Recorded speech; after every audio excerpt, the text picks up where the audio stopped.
Nám skutočne išlo o čas.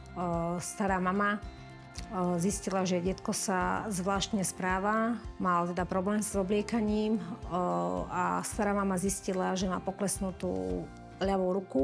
Pomaly, potichu rozprával. Babka sa rozpamätala, že Ninke nakreslila list, kde boli príznaky cievnej mozgovej príhody a tým rýchlo a včas zachránila detkový život, pretože zavolala 112.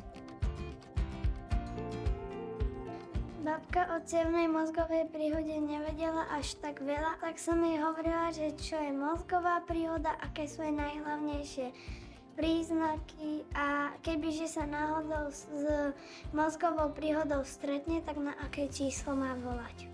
Fast Heroes je projekt, ktorý podporujeme od samého začiatku a to najmä preto, pretože jeho úlohou je edukovať a rozširovať povedomie o príznakoch cievnej mozgovej príhody a o tom, ako postihnutému veľmi účinne v krátkom čase pomôcť. Aj tento rok sme pre Fast Heroes distribuovali viac ako 400 balíčkov na materské a základné školy s edukačnými materiálmi. A táto pomoc nie je jediná, my sa do projektu zapájame aj tým, že informujeme našich zamestnancov, partnerov a zapájame aj svoje deti.